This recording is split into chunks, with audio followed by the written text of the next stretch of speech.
Launch అవబోతుంది 2025. ఆ Bharat mart లో ఇవాళ ఆల్రెడీ అఫీషియల్ అనౌన్స్మెంట్ చేశారు ప్రైమ్ మినిస్టర్ గారు. ఏంటి అంటే ఎక్స్పోర్ట్స్ కూడా ఛాన్స్ ఇస్తారు. సో మీరందరూ ఎంటర్ప్రెన్యూర్స్ అందరూ అండ్ ఎంఎస్ఎంఈ అందరూ, తర్వాత కాద్యాని విలేజ్ వాళ్ళలో కూడా చిన్న వాళ్ళందరికీ కూడా సో దగ్గర చెప్పిన అనమాట. అంటే నెక్స్ట్ ఇయర్ మీకు ఒక మంచి అవకాశం రాబోతుంది, ఎక్కడిదో మనకి కనెక్ట్ అవబోతుంది. పాయింట్ నెంబర్ 2 ఏంటంటే టొయోటా వాళ్ళు వాటర్ ఇంజన్ తీసుకురాబోతున్నారు. ఇప్పుడు ఏదైతే ఫ్యూయల్ బేస్డ్ ఇంజన్ నుంచి మనం ఈవీలోకి ట్రాన్స్ఫర్మేషన్ స్టేజ్లో ఉన్నామో that is going to destroy అనమాట. ఆ ఫోన్లో ఉంది, వీడియో ప్లే చేయడానికి సెటప్ లేదు, చూసాను నేను. సో ఇంకొక 1 yearలో ఇప్పుడు మనం ఏదైతే ఉన్న వ్యవస్థ ఉందో that is going to be destroy.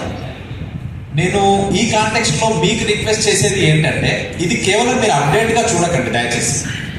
మీరంతా కూడా రాబోయే అవసరాలు, రాబోయే సాంకేతికత ఆధారంగా ఎదురయ్యే సవాళ్ళు ఉంటాయి చూసారా, అది మీ ఆల్రెడీ ఉన్న పరిశ్రమని కావచ్చు, మీ ఆలోచనని కావచ్చు, భవిష్యత్తులో ఇబ్బంది పెట్టకుండా కూడా చూసుకొని మీ తదుపరి ప్లాన్స్ వేసుకుంటే ఇప్పుడు ఇక్కడ వేదిక మీద ఉన్న వీళ్ళందరూ ఇచ్చే సహాయ సహకారాలు, మద్దతు లేదా ఇంకేదైనా కూడా మిమ్మల్ని మరింత సుస్థిరంగా నిలబెట్టడానికి ఉపయోగపడుతుంది.